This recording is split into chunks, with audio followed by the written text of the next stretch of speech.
The letter in my hand was a one-way ticket, a scholarship to the prestigious Thornfields College. It felt like a dream, a shimmering escape from a life I desperately wanted to leave behind. But the moment I stepped through those iron gates, a chill crept over me that had nothing to do with the autumn wind. The school, with its Gothic spires and ivy-choked walls, felt less like a place of learning and more like a prison. Whispers followed me down the long, shadowed hallways. Stories of strange noises and students who simply vanished. The headmaster, a man with eyes as cold as the stone floors, seemed to watch my every move. His kindness was a mask, thin and brittle. Then I saw him through the grimy window of the highest tower, a boy with a silver mask, his eyes pleading. They said he was dangerous, locked away for everyone's safety. But I saw something else, a captive, not a monster. One rainy afternoon, huddled in the deserted music room, my fingers brushed against a loose floorboard beneath the grand piano, a hidden latch. My heart hammered against my ribs. This was it, a secret passage leading where deeper into the school's rotten core, to the boy in the tower. I didn't know, but the silence of the school was deafening, filled with unspoken secrets. I had to find the truth, even if it meant uncovering a darkness that could swallow me whole. Taking a deep breath, I pulled the trapdoor open and descended into the unknown. The school was my whole world, but some nights it felt like a labyrinth of secrets. One evening, a draft led me to a hidden passage behind a dusty tapestry. I'd never seen it before. The air grew cold as I walked, my footsteps echoing in the narrow stone corridor. It ended at a heavy oak door, locked tight. I pressed my ear against it, hearing nothing. Then I peeked through the keyhole. An eye, wide and wild, stared back. I stumbled backward, my heart pounding in my chest.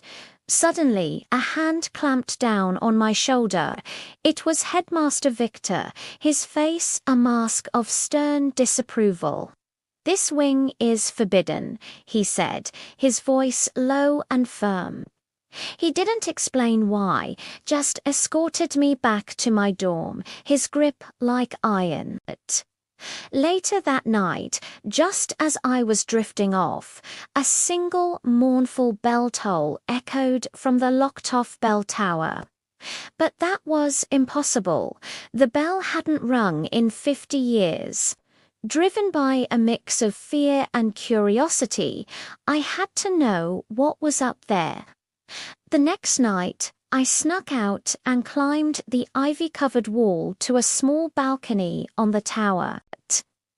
In the moonlight, I saw a figure hunched over like a stone gargoyle.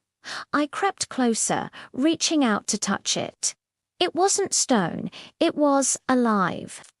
The figure whipped around, its face pale and gaunt. It was a boy no older than me, his eyes filled with a desperate sadness. Just then, the balcony door creaked open. Headmaster Victor stood there, but the anger was gone from his eyes, replaced by a profound sorrow. "This is my son, Alistair," he said softly. "He's not a ghost, just unwell." He explained that a rare illness kept Alistair sensitive to light and sound, forcing him to live in the seclusion of the tower. The ghost that haunted the school was just a lonely boy, ringing a silent bell, hoping someone would hear his story. From that day on, the bell tower wasn't a place of fear for me, but a reminder that the scariest stories are often just misunderstood truths. You wouldn't understand. Try me. Maybe I can help. Take off this mask. I want to see you. But the curse? Father says I'm a monster. Trust me, there's no curse. Don't you want to see for yourself if it's real, or just lies? He took off his mask and I gasped. His eyes were mesmerizing. They were different colors, one brown and one blue. He also had vitiligo and a patch of white hair on his head. You're unique, not a monster. The sun's coming up. I have to go. Will I see you again?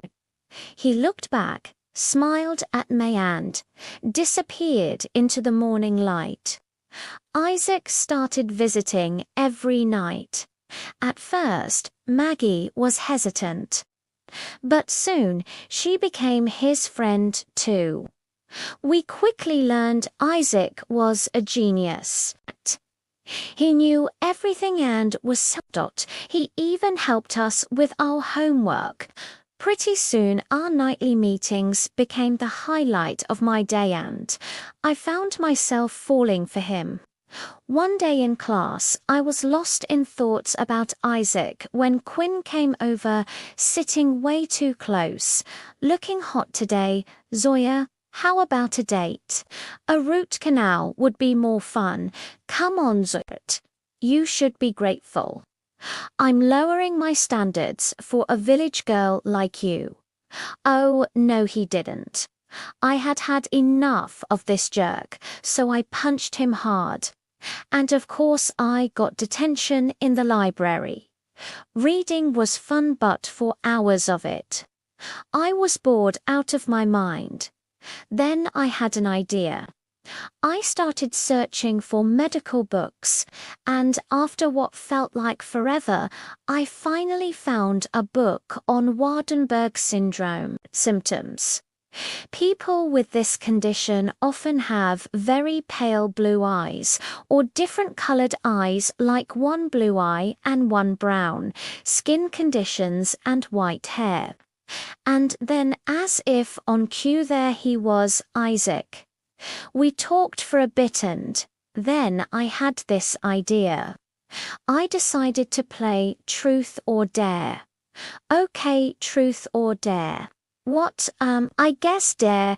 I dare you to dance with me. Hearing that, Isaac shyly stood up, took my hands, and we started dancing. And when he held my hand, I got goosebumps. You're cute. You know that, if you say so. We were having so much fun, but then we heard footsteps, and Isaac quickly grabbed his things and left. Your detention is over. Be careful next time, Zoya. Sure thing, headmaster. After that day, I waited for Isaac, but a week passed with no sign of him. I knew something was wrong. I went to the bell tower, but it was locked tight. Victor had the key. I needed to get it. On my way to his office with Maggie, I saw something strange. Luciana, my love, I am trying my best, but the boy is a curse. My heart skipped a beat. Luciana, the school owner's wife, who died. What was Victor talking about? But I didn't have time to figure it out. I rushed to his office. I slipped into Victor's office and started searching for the key. But then I found his diary, so many entries. He even wrote about finding Isaac's mask in the library. But then the door suddenly opened. What are you doing here? We need to find out who Isaac really is. I suspected he was Luciana's son, but we needed proof. After searching for a while, I found it Luciana's file with Isaac's birth records. What is this, Sawyer? The key with the rose emblem. This will save Isaac. Got to Levictor's headed this way, thanks to Maggie. I also found the key that locked Isaac in the bell tower. I grabbed it and headed right to Isaac. Zoya, what happened here? Luciana gave birth to a baby with Waardenburg syndrome. It's you. You're her son, Isaac. Oh my God, we had the proof. Now we just needed to bring Victor down.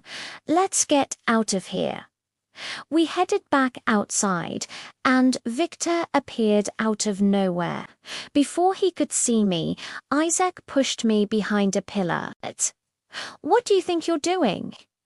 Victor strode toward Isaac, grabbed the papers from his hands, glared at the documents, then pulled out a lighter and set them on fire. No, please, no. I felt tears streaming down my cheeks, seeing Isaac so helpless. But now I was more determined than ever to free him from Victor's control.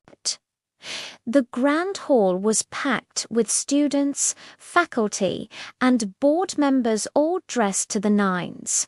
Even the school board and Kevin Luciana's husband were there, mingling with the crowd.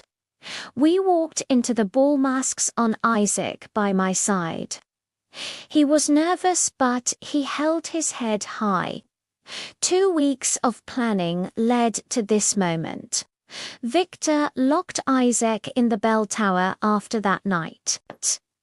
I told Isaac my plan and promised to come back and get him. Together, we'd expose Victor was talking to the board members when he saw Isaac. His face twisted with rage and he stormed over, but I wasn't going to let him get to Isaac. Get out of my way, Zoya. Why have you brought this monster here? He shoved me aside, but that only made Isaac angrier. Don't touch her. You're the real monster, Victor. How dare you? How dare you? You've been hiding Isaac, keeping him locked up.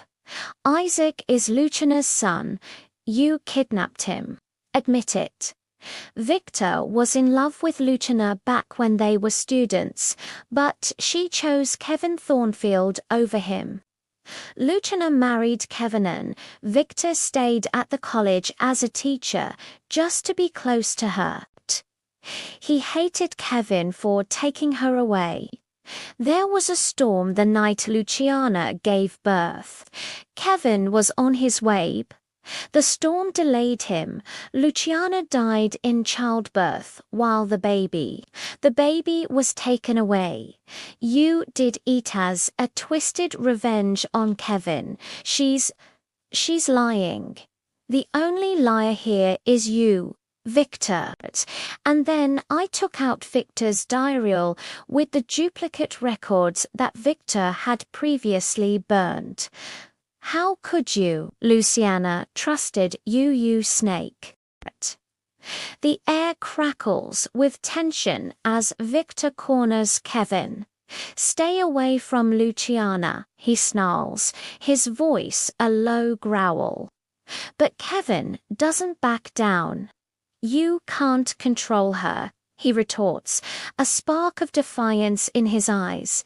The words escalate, fists fly, and suddenly the chaos of flashing lights and sirens fills the night. Victor is taken away, leaving a stunned silence in his wake. Later, in the quiet aftermath, Kevin finds Isaac, his eyes filled with a truth he can no longer hide. Isaac, he begins, his voice trembling, there's something you need to know. I'm your father. The world seems to stop for a moment. Tears well up in Isaac's eyes as he looks at the man he's known but never truly known. He rushes forward, and they embrace in a hug that bridges years of unspoken secrets and longing. A father and son, finally reunited. What hidden truths have shaped your life? Every family has a story. Share yours in the comments below and let's connect through our experiences. Thanks for watching, and don't forget to subscribe for more powerful stories.